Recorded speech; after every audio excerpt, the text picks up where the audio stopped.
commence par les temps forts de l'actualité et Glasgow, centre du monde dès aujourd'hui. Tous les regards sont tournés vers la métropole écossaise qui accueille la COP26.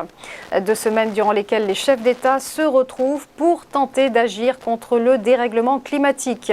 Organisée par les Nations Unies, cette gigantesque conférence ambitionne d'aboutir à des objectifs environnementaux concrets. Le rendez-vous s'annonce crucial pour la planète.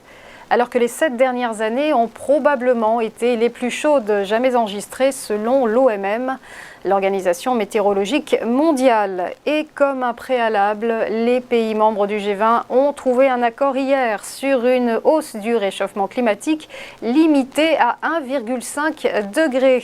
Accord à minima dans un texte final où la date butoir de 2050 pour la neutralité carbone n'est même plus évoquée.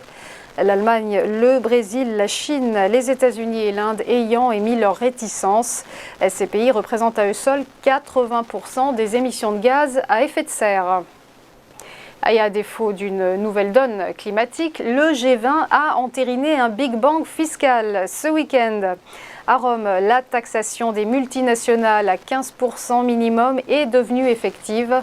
Les 136 États représentant 90% du PIB mondial ont donné un feu vert historique à la réforme, déjà conclue à l'OCDE le mois dernier.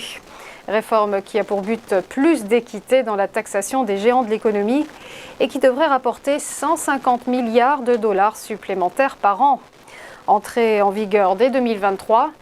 À noter toutefois que cette révolution ne sera pas immédiate puisque chaque pays doit d'abord transposer cet accord dans sa propre législation, ce qui peut prendre un certain temps. Enfin, désescalade, c'est le mot du week-end au sujet de la crise de la pêche entre la France et le Royaume-Uni. La formule est signée Emmanuel Macron et elle ressemble pour l'heure à un vœu pieux. Le président qui souhaite entrevoir le bout du tunnel alors que Boris Johnson campe sur ses positions. Pas question pour le Premier ministre britannique d'octroyer des licences supplémentaires à la France. Les deux camps se renvoient donc la balle. La France menace d'interdire l'accès de ses ports aux navires de pêche britanniques. Londres reste ferme et demande la levée des menaces françaises. Des mesures de rétorsion qui pourraient devenir effectives dès demain, date de l'ultimatum. On passe au point bourse et petit rappel de la clôture des marchés financiers vendredi dernier. Les places européennes globalement en bonne forme malgré diverses fortunes. Fin de séance en petite hausse pour le CAC, plus 0,38%. L'indice phare parisien qui a plutôt snobé les chiffres de l'inflation en zone euro et qui a terminé à 6 830 points. C'est la 4e semaine consécutive de progression pour le CAC.